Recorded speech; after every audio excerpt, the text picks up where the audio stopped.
All right, sports fans, how's everybody out there doing? William Martin coming at you one more time here on YouTube with another edition of the 300 Pounds of Sports Knowledge Podcast. So, when the San Francisco 49ers take the field for the 2025 NFL season, this team is going to look immensely different from the team that we've seen in recent years. A lot of big names have been on the move.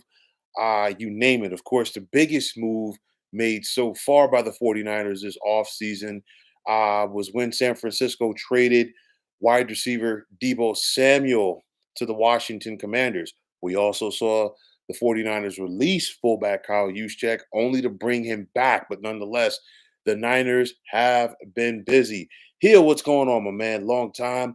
I hope that everything is copacetic on your end, my brother. Um, in all, you look at these Niners right now. Half of their starters, basically half of the starters that have played or that played in the Super Bowl just 13 months ago, are no longer with the team. And I know that it's not uncommon for a roster turnover in the National Football League, especially a Super Bowl participant. Okay. But nonetheless, the 49ers that we've grown accustomed to seeing in recent years, they're not going to be the same 49ers. And I'm talking about, during the John Lynch, Kyle Shanahan era in the Bay Area. And of course, with that said, it's transition time for the Niners.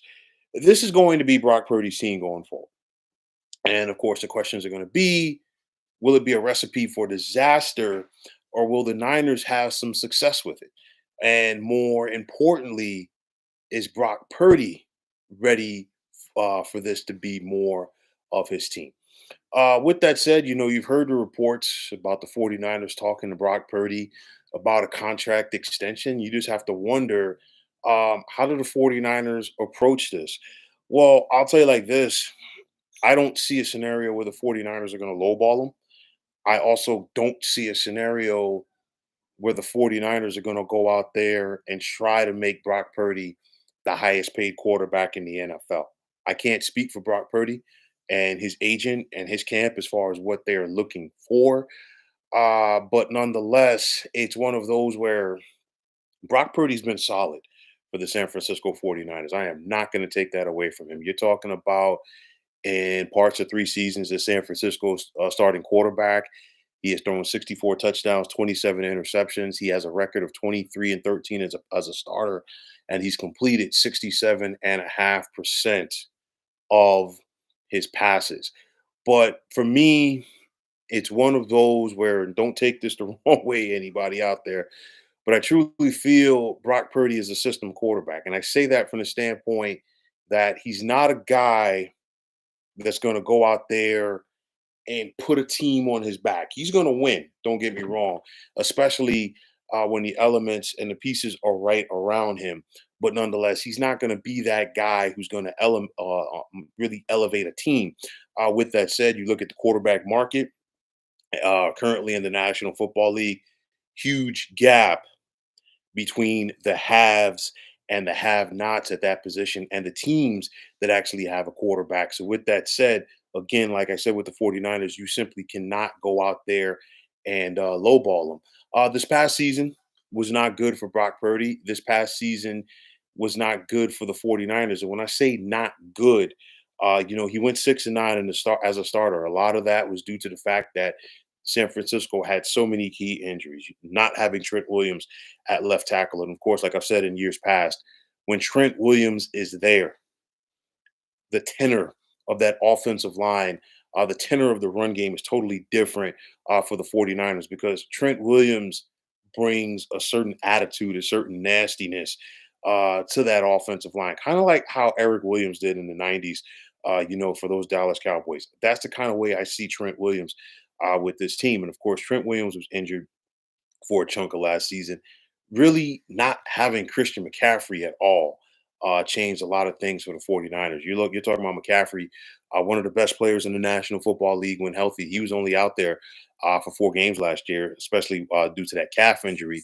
So that changed things. We saw Jordan Mason get the bulk of the carries, and we just saw Jordan Mason get traded by the 49ers to the Minnesota Vikings. So again, when it's all said and done, the 49ers have to get some guys healthy. They're moving on from certain players. And like I said, it's transition time.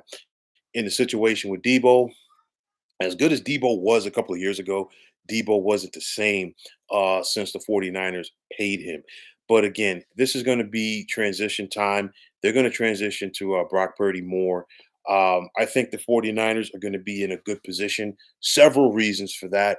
Number one, John Lynch and Kyle Shanahan have done a solid job drafting during their tenure together with this organization.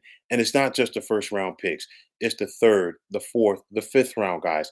That's where the scouting comes in. That's where the player development comes in. And the 49ers have consistently found people to fit into their system. Of course, no more Debo at wide receiver. We know that. You still got Brandon Ayuk. He was out last year with an injury. Will Brandon Ayuk be happy to come back to the 49ers? We've got to wait and see. San Francisco is very high on Ricky Pearsall, uh, who was drafted by this team last year as far as coming in and being a contributor. And you still have Jawan Jennings. And of course, Jennings, in a very quick period of time, developed a solid rapport with one Brock Purdy in the passing game. But like I said, the keys getting Trent Williams back, getting Christian McCaffrey back, and then the 49ers need to address the offensive line. They also need to address the defensive line because if you think about it, in recent years at the 49ers, they had 2 Super Bowl appearances. This was and has been a perennial playoff team. A lot of that has been due to the fact that the 49ers bullied people in the trenches. That simply did not happen last year. You've brought back former defensive coordinator Robert Saleh. And of course, Saleh was the Niners defensive coordinator when they got to the Super Bowl in 2019 before he got the job as a head coach of the New York Jets. But nonetheless, you got to give him the horses in the stable. You still got Nick Bosa at one defensive end. Of course, there was speculation maybe the 49ers would go out there and bring in his brother Joey after Joey was cut by the Los Angeles Chargers. That didn't happen. Joey Bosa is now with the Buffalo Bills. But nonetheless, like I said, as far as getting that depth, as far as getting that talent back, I expect the 49ers at some point in the upcoming NFL draft to address the defensive end position. You're bringing back Robert Saleh. And you think about Robert Saleh's defenses with the Niners. You think about Robert Saleh's defenses with the New York Jets. He can coach defense, and especially with the pass rush, especially with the ability to create that pass rush with your front four.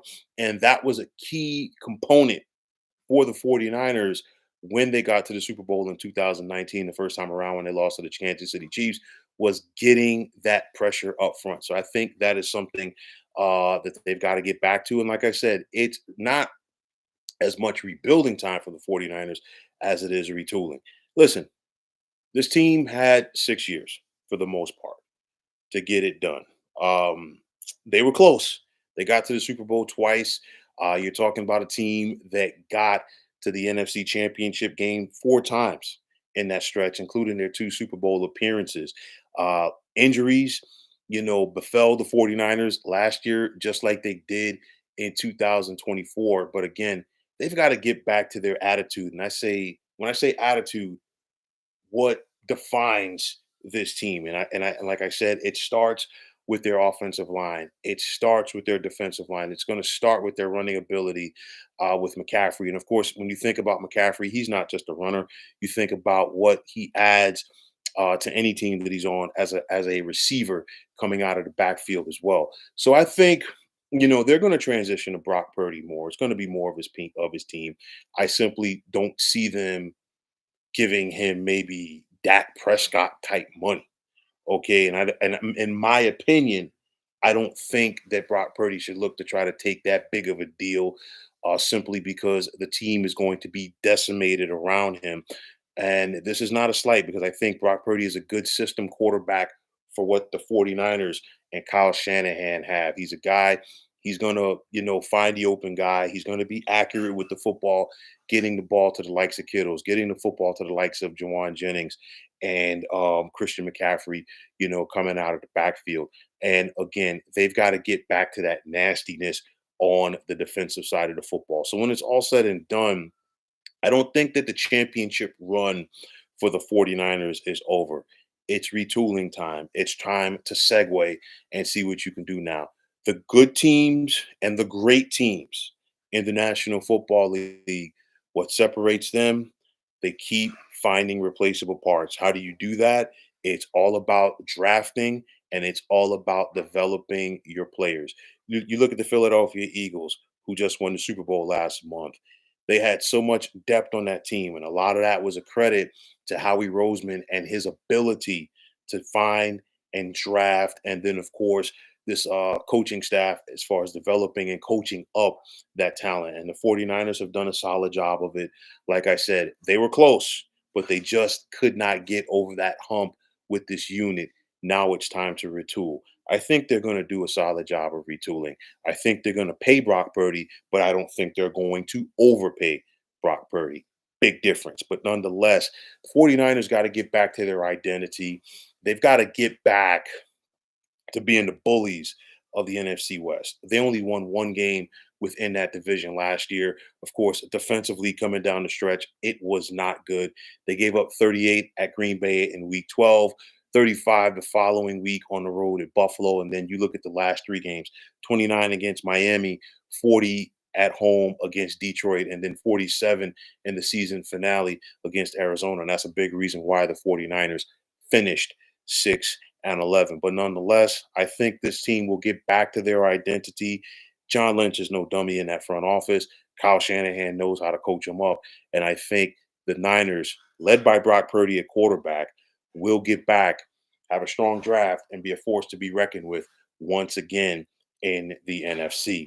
But folks, that is going to wrap it up. And as always, I want to take this time out to thank each and every one of you for tuning into the 300 Pounds of Sports Knowledge podcast here on YouTube. If you like what you heard on this podcast, please feel free to hit that like button as well as subscribing to this channel. Heel, my man, as always, thank you for chiming in.